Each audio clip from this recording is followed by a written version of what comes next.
Yes, bunga ini sa iba nato nga anomalya sa may Banwa sa Pavia sa 2004 may ini, no? Sa diin ang kantidad nga 5 milyon ka pesos in paagi sa Pavia kag insaylo sa Tayo Foundation supposedly para ini i-gasto para sa mga libre ng uniforme, sa mga estudyante, mga school bags, mga notebook, mga ballpen. Habang sa aton na tukiban, maanomalya ini aksyon bangod nga ang mga dokumento naggamit na bilang support sa pag-release ng kwarta may padding. Paano? Ginsala nila, ipungod nila maginsala, kaging padako nila ang kantidad sa ila accomplishment report.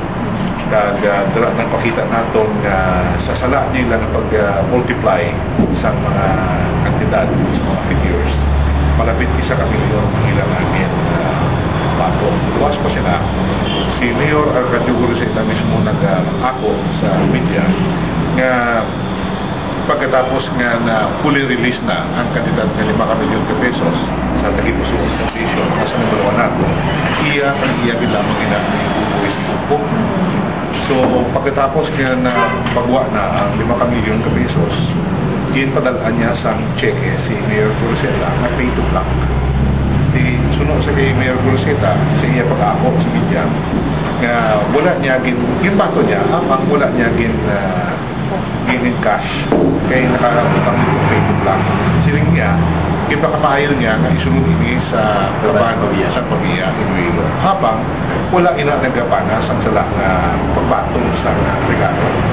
Because RA 3019 o the Graft and Graft Practices Act nagandumili sa pagbatong sa anuman nga regalo sa bagay nga bilang pagpasalamat o pangayot man o kung ginanyag ng lips nga wala sa pangayot sa serbisyo nga ginturot sa isang public servant. Sa usunod-sunod nga kaso, masyado katag sa parensayo ni Mayor Guruseta na siya hindi nga padya. In fact, nagambal siya nga this represents 5%.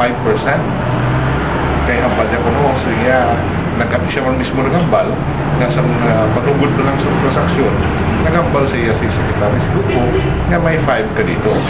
Kaya sa tuhol na sa iyong cheque, ipamakot niya ang tinawag ni Silupo kung naman ini, siya amoy niya ang 5% nga gintugan sa iyong boss ni Silupo ba. So, definitely that is bribery, which is prohibited under Republic Act 3019. Sir, reaction mo lang kay may nagahambal na siguro part-time is ng political strategy mo since election is lapit na lang. Madugay ko na naging buruka. 2006 pa lang, buruka ako na ini. Kagindamo po na ganini sa Sangguniang Bayan ng Pavia.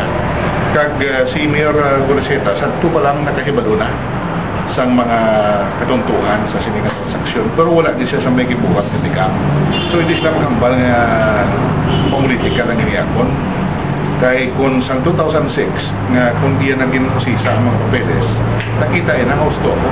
Kundi sa ito pa lang himuan nila sa tigam na para mag-public ang kwarta nato. No, kung mapasaka sa kaso, si Secretary Silupo, kung ang mga tinawag niya sa Tagipuso Foundation.